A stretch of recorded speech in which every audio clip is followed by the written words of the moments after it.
This news is presented by वीमैक Infotech. CCTV camera लगवाएं, घर को चारों ओर से सुरक्षित बनाएं। आप सभी का आज की पत्रकार वार्ता में स्वागत है और हमारे साथ यहाँ पर श्री केवल सिंह धीमान जी जो ब्लॉक कांग्रेस कमेटी के नवनियुक्त प्रधान हैं और श्री नरेश लखनपाल जी जो हमारे जिला कांग्रेस कमेटी में महासचिव हैं, श्री उपाध्यक्ष हैं और श्री भूपिंदर सिंह ठाकुर जी जो ये हमारे सेक्रेटरी हैं जिला में, और हमारे जीजी सिंह ठाकुर जी जो महासचिव हैं जिला कांग्रेस कमेटी के और प्रभारी हैं ब्लॉक कांग्रेस कमेटी बड़सर के। हमारे बीच में जिला कांग्रेस कमेटी के महासचिव मजीद सिंह ठाकुर जी, रमाशंकर जी जो हमारे कैशियर हैं ब्लॉक कांग्रेस कमेटी के नवनियुक्त, और साथ में हमारे रिटायर्ड डिप्टी डायरेक्टर हैं एजुकेशन विभाग से कुलवंत सिंह पठानिया जी, हमारे पूर्व में प्रधान रहे भेड़ पंचायत से प्रेम सिंह जी, और आप सभी का मैं स्वागत करता हूं यहाँ पर। आज जो पत्रकार वार्ता का जो मुख्य उद्देश्य है आज वो हमारी ब्लॉक कांग्रेस कमेटी की जो कार्यकारिणी है आज उसकी घोषणा यहाँ पर विधि रूप से हम कर रहे हैं, और साथ में जो आज केंद्र सरकार ने और प्रदेश सरकार ने कृषकों को लेकर एक जो किसान विरोधी बिल जो सदन में पारित किया है और श्रम कल्याण का जो बिल है वो जो पास किया है उसके खिलाफ कांग्रेस पार्टी बड़सर विधानसभा क्षेत्र में 2 तारीख को जो है एक विशाल जनसभा करेगी और साथ में रोष रैली भी निकालेगी, क्योंकि जो आज पूरे देश में किसानों के हितों को लेकर जो विरोध हो रहा है और कांग्रेस पार्टी ने इसमें अग्रणी होकर जो है किसानों के लिए अपनी संवेदना जताई है और इस बिल का पुरजोर विरोध किया है। इसको लेकर पूरे देश में धरने प्रदर्शन हो रहे हैं और ये ठाना है कांग्रेस पार्टी ने कि ये बिल जो है किसानों को किस प्रकार से नुकसान देगा, इसके लिए एक विशेष रूप से कार्यक्रम बनाया गया है और उसमें हमारे माननीय राष्ट्रीय अध्यक्षा श्रीमती सोनिया गांधी जी और श्री हमारे पूर्व में अध्यक्ष रहे राहुल गांधी जी, उनके नेतृत्व में ये सारे प्रदेश के अंदर 2 तारीख को धरने प्रदर्शन किए जाएंगे, जिसमें किसानों को जागरूक किया जाएगा और एक निजी क्षेत्र में हर चीज़ को जो सरकार बेचने में लगी हुई है उसका जो हमारे देश में जो दूरगामी प्रभाव पड़ने वाले हैं उसके बारे में भी जागरूक करेगी। क्योंकि कोरोना की आड़ में आज देश और प्रदेश में जिस प्रकार से जो निजी हमारे संस्थान थे उनको बेचा जा रहा है और प्राइवेटाइजेशन को जो एक बिना सोची समझी प्लानिंग के जनता के ऊपर जो थोपा जा रहा है वो एक बहुत बड़ा चिंता का विषय है आज देश के लिए, देश के लोगों के लिए, बेरोजगार लोगों के लिए, और साथ में हमारे जो कर्मचारी बंधु हैं उनके लिए, क्योंकि आज सभी जो संस्थान जब बंद हो जाएंगे निजी हमारे सरकारी क्षेत्र में तो हमारे मजदूरों का क्या होगा, कर्मचारियों का क्या होगा, ये आज एक बहुत बड़ी समस्या हमारे सामने आ गई है। क्योंकि निजी क्षेत्र में जो आज श्रम कानून जो पूरे देश में जो लागू करने जा रही है सरकार, वो एक अंतर्विरोध हमारे सामने पैदा कर रहे हैं।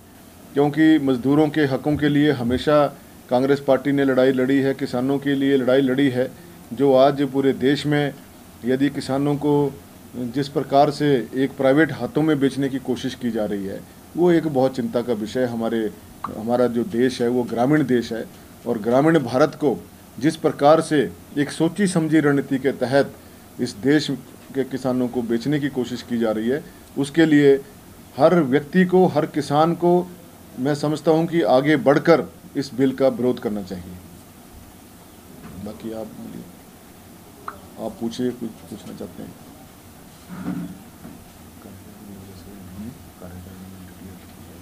दूसरा, ये जो हमारी कार्यकारिणी बनी है आज, ये इसमें हमारे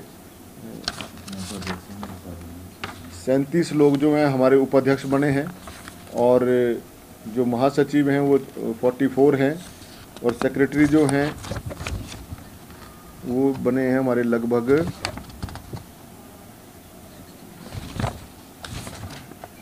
68, और जो हमारे एग्जीक्यूटिव के मेंबर्स हैं वो हैं 50।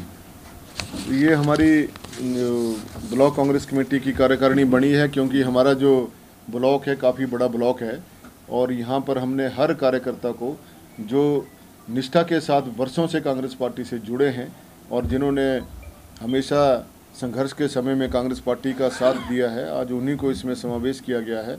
और जो लोग हमारे रह गए हैं उनको हमने अन्य जो हमारे प्रकोष्ठ हैं, जैसे ओबीसी प्रकोष्ठ है हमारा, और अनुसूचित जाति का प्रकोष्ठ है, साथ में एक्स सर्विसमैन सेल है, साथ में किसान सेल है, पंचायती राज विभाग है, उनकी आने वाले समय में 10-15 दिन के अंदर वो कार्यकारिणियाँ भी घोषित कर दी जाएंगी, ताकि जितने भी हमारे कार्यकर्ता हैं वो सारे उनका समावेश हो जाए और कांग्रेस पार्टी की मजबूती के लिए अपने अपने क्षेत्र में काम करें। अभी प्रदेश में चुनाव, ये पंचायती राज के चुनाव होने जा रहे हैं, और हमारे जो लोग हैं, और मेरा निवेदन भी रहेगा आम जनता से और हमारे अपने साथियों से भी, कि वो सही नेतृत्व को पंचायतों के अंदर चुने, ताकि पंचायतों के अंदर जो है वो विकास अच्छे से हो सके। लखनपाल जी, जैसे कि आज आप इस प्रेस कॉन्फ्रेंस के माध्यम से किसान विरोधी बिल पर बात कर रहे हैं या अपनी कार्यकारिणी की बात कर रहे हैं, आज एक ऐसा प्रश्न हम आपके सामने रखते हैं, जैसे कि पिछले लंबे समय से भ्रष्टाचार को लेकर सरकार बहुत बड़े बड़े दावे करती है, चाहे वो प्रदेश सरकार हो चाहे वो केंद्रीय सरकार हो। भ्रष्टाचार को लेकर उन्होंने एक पॉलिसी बनाकर रखी है कि हम भ्रष्टाचार को फाइट करेंगे। लेकिन मैं पिछले व्यक्तिगत 1.5 साल से ये देख रहा हूँ कि भ्रष्टाचार के इतने सारे मुद्दे सामने आ रहे हैं, केवल चैनलों द्वारा, अखबारों द्वारा ही नहीं, एक आम आदमी भी भ्रष्टाचार को लेकर आवाज़ उठा रहा है, चाहे वो सोशल मीडिया के माध्यम से या किसी भी माध्यम से।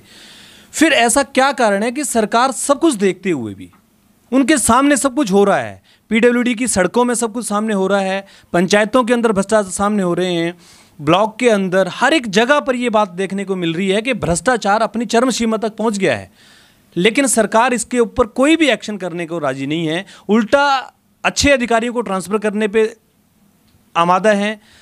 और दूसरी तरफ पत्रकारों को अगर खबर उठाते हैं तो उनके ऊपर कंप्लेंट डालने के एक ट्रेंड चला दिया लोगों ने, कहीं ना कहीं कि पत्रकार ने खबर उठाई तो उसके खिलाफ थाने में कंप्लेंट दे दी जाए। आखिर ऐसा क्यों है, सरकार क्यों नाकाम हो रही है इसके अंदर? ये रमेश जी, बहुत ही महत्वपूर्ण सवाल आपने पूछा है, और एक आम जनता से जुड़ा हुआ मुद्दा है ये भ्रष्टाचार का, और बड़े लंबे समय से हमारे भी कान पक गए हैं भ्रष्टाचार सुनते सुनते। और जब भारतीय जनता पार्टी की सरकार अस्तित्व में आई थी प्रदेश के अंदर, तो इन्होंने कहा था कि हमारी सरकार जो जीरो टॉलरेंस की सरकार होगी और भ्रष्टाचार के ऊपर बड़ी सख्ती से निपटा जाएगा।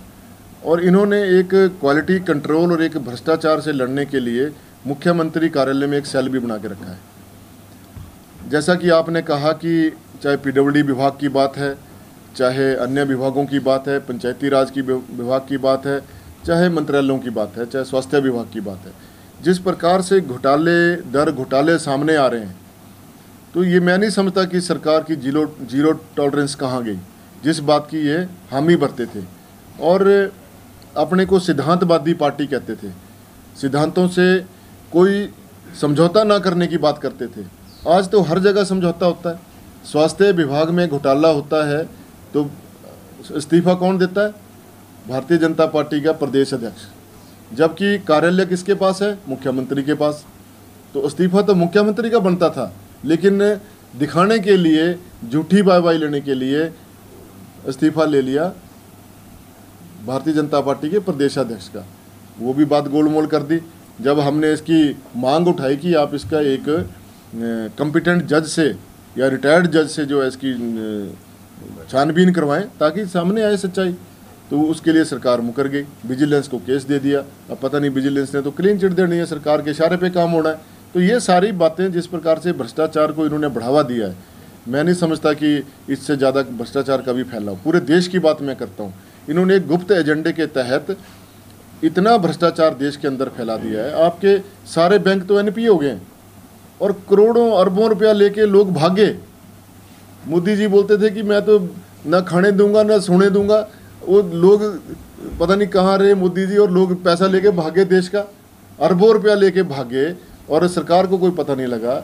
आरबीआई के आपके जो गवर्नर थे वो रिजाइन कर गए, और आप बोल रहे हैं कि हमने जीरो टॉलरेंस पे चलाया, कोई भ्रष्टाचार नहीं हो रहा है। क्या भ्रष्टाचार नहीं हो रहा है? सब कुछ तो आपने पूंजीपतियों के हाथ में दे दिया, ये भ्रष्टाचार ही तो है। अब एक्सप्लॉयटेशन करेंगे हमारे भोले भाले लोगों का, गरीब लोगों का, गांव में रहने वाले लोगों को क्या लेना देना है? उनको तो काम से मतलब है। जब उसको सही समय पे पगार नहीं मिलेगी, उसको उसके उपज का मूल्य नहीं सही तरीके से मिलेगा, तो भ्रष्टाचारी तो है वो। चंद लोग अपनी मुट्ठी में कर लेंगे सारी सिस्टम को, और वो लोगों के ऊपर दंदनाएंगे, तानाशाही फैलाएंगे। तो ये जो एक सरकार है ये बोलती कुछ है, इनका जो गुप्त एजेंडा है वो कुछ और है। वो जनता को समझ नहीं आ रहा, लेकिन अब काफ़ी समझ आ गया जनता को कि जिस प्रकार से इन्होंने झूठ मूठ की इस देश में राजनीति चला रखी है, वो अब ज़्यादा लंबे समय चलने वाली नहीं है। और भ्रष्टाचार एक ऐसा मुद्दा है जिससे आज हर लोग परेशान है, और अब लोगों ने भी अपने आप को इसमें ढाल लिया है कि जब कोई सुनता ही नहीं है तो क्यों ना हम भी भ्रष्टाचार ही करें। ये समस्या पैदा हो गई है। हर व्यक्ति, आपने सपने इतने ऊंचे ऊंचे लोगों को दिखा दिए, वो भ्रष्टाचार नहीं करेगा तो क्या करेगा? आप एक तकनीकी सहायक रखते हैं पंचायत के अंदर, उसको देते हैं अब 7-8 हज़ार रुपये। आप ये बताइए कि वो 7-8 हज़ार रुपये में अपने परिवार को कैसे पालेगा? वो तो भ्रष्टाचार ही करेगा। आप उसको हैंडसम अमाउंट दें, दो उसको आप 50 हज़ार रुपये महीने के, कैसे नहीं काम करता, कैसे नहीं वो दक्षता के साथ काम करेगा? ये जो एक नैरो सोच है हमारी ब्यूरोक्रेसी की कि जो कॉन्ट्रैक्ट पे आदमी रखना है, उसको जो है थोड़े से पैसे दे दो, उसकी एक्सप्लॉयटेशन करो और वो भ्रष्टाचार करे, उससे कोई मतलब नहीं है। तो ये सरकारों ने अपने आप ही भ्रष्टाचार को बढ़ावा दे दिया है। और जो हमारे वोकेशनल कोर्सेज में जो बच्चे लगे हैं, जो टीचर लगे हैं, आज उनकी हालत देख ली, 6-6 महीने से उनको तनख्वाह नहीं मिल रही। वो भ्रष्टाचार नहीं करेंगे तो और क्या करेंगे? वो कहाँ से अपने बच्चों को पालेंगे? हमारा जो देश है इसमें सोशल ऑब्लिगेशन बहुत ज़्यादा है। हमारा सामाजिक जो रहन सहन है उसमें हमारी जिम्मेवारियाँ बहुत हैं। कहाँ से पूरी करेगा आदमी? वो भ्रष्टाचार नहीं करेगा तो क्या करेगा? तो सरकार इसी तरफ क्यों नहीं सोचती है? तो ये जो एक दो राय वाली बात है और दो मुही बात है, ये गलत है। इसके बारे में कोई ठीक से पॉलिसी बननी चाहिए और हर व्यक्ति को सही तरीके से उसके काम के हैसियत से पैसा मिलना चाहिए। आज मेंटल डिस्ट्रेस लोगों का बहुत ज़्यादा हो गया है, काम बहुत ज़्यादा बढ़ गया है और पैसा बहुत कम मिल रहा है। तो इसकी वजह से भी लोग भ्रष्टाचार की तरफ ज़्यादा जा रहे हैं। बच्चों की इतनी ज़्यादा डिमांड्स हैं। गवर्नमेंट बोलती है ऑनलाइन स्टडी करो। ऑनलाइन स्टडी करने के लिए 15,000 को तो फ़ोन चाहिए आपको पहले। तो 15,000 रुपये जिसके पास होंगे नहीं, कहाँ से लाएगा वो? या तो लोन लेगा या भ्रष्टाचार करेगा। तो इस प्रकार की जो योजनाएं सरकार बनाती है उसके बारे में सोचना चाहिए सरकार को, और एक सही तरीके से एक सेट फॉर्मुलेशन करके। आज नया ज़माना है, 21वीं सदी में जाने की आप बात करते हैं। कैसे हमने लोगों को लाइफस्टाइल को आगे बढ़ाना है, कैसे हम अपने देश में अकाउंटेबिलिटी सेटअप करें, उसके लिए तो सरकार को सोचना चाहिए, बुद्धिजीवियों को सोचना चाहिए। जो भारी भरकम तनख्वाहें ले रहे हैं उनकी तनख्वाहें काट दो भाई, हमारी भी तनख्वाह काट दो। हम तो बोलते हैं एक बराबरी भी तो लाओ। जो काम करने वाला है उसको भी तनख्वाह अच्छी मिलनी चाहिए ताकि वो अपने परिवार का लालन पालन अच्छे से कर सके। तो ये है भ्रष्टाचार का जो ये मामला इन्होंने दबा के रखा हुआ है। ये हर आप मंत्रियों को देखिए, ज़मीनों पर ज़मीनें खरीदी जा रहे हैं। कहाँ गए इनके वो बोलने वाले? गुड़िया कांड के ऊपर इन्होंने बड़ी हो हल्ला मचाया था पिछली गवर्नमेंट में। गुड़िया कांड कहाँ गया? उसके बारे में बात नहीं करते। आज पिछले 3 वर्षों में कम से कम कोई 1200 रेप केसेज हो गए हैं, 700-800 के करीब मर्डर हो गए हैं। नशाखोरी इनसे नहीं संभाली जा रही है, बड़ी बड़ी बातें करते थे। तो सरकार जो है इस समय बिल्कुल फेल हो चुकी है, और अपनी नीतियों से भी और अपनी दिशा से भी और अपने कार्यक्रमों से भी। स्वावलंबन योजना चलाई मुख्यमंत्री महोदय ने। किसको पैसा मिल रहा है? सिर्फ उनको मिल रहा है जो पहले से कारोबारी कर रहे हैं। मुद्रा योजना की बात करते हैं, किसको पैसा मिल रहा है? सिर्फ उनको पैसा मिल रहा है जो पहले से जिनका सेटअप है। एक बेरोजगार व्यक्ति जब मुद्रा लोन बनाता है उसको पैसा नहीं मिलता। बैंक उसको 20 चक्कर 100 चक्कर कटा देता है, ये लाओ वो लाओ, गारंटी लाओ, हम किससे लेंगे पैसा, ये करेंगे वो करेंगे। स्वावलंबन योजना के हमारे ही बड़सर विधानसभा क्षेत्र के कोई 50 केस लंबित पड़े होंगे। जो बेरोजगार बच्चे हैं उनको बैंक जब रिपोर्ट करता है, फील्ड की रिपोर्ट, जी ये प्रोजेक्ट जो वाइबल नहीं है, इसको हम पैसा नहीं दे सकते। तो फिर ऐसी योजनाएं चलाने का लाभ क्या है? आप एक सेट फॉर्मूला क्यों नहीं बनाते हैं कि हमने बेरोजगारों को किस प्रकार का रोजगार देना है और उसको कैसे उसकी मदद करनी है? आप बजट में तो घोषणा कर देते हैं मुख्यमंत्री स्वावलंबन योजना 60 लाख रुपया देंगे, किसको मिल रहा है 60 लाख रुपया? जो पहले से दुकानदारी कर रहे हैं, जो पहले से जिनका बिजनेस चला हुआ है। कोई नया बेरोजगार व्यक्ति बता दो, गरीब घर का बेरोजगार व्यक्ति बता दो जिसको सरकार ने पैसा दिया हो। तो ये सारी बातें आ जाए। और बैंक भी अपनी जगह सही है, वो बगैर गारंटी के कैसे पैसा दे देंगे? तो सरकार ने जो ये पॉलिसियाँ बना रखी हैं, इसके ऊपर भी एक सोचने की बात करनी चाहिए। दोबारा से इसके बारे में बृहद सोच विचार हो, ताकि सही तरीके से, एक आसान तरीके से लोगों को कर्ज भी मिले और वो अपना कर्ज चुकाने लायक भी बने। और जी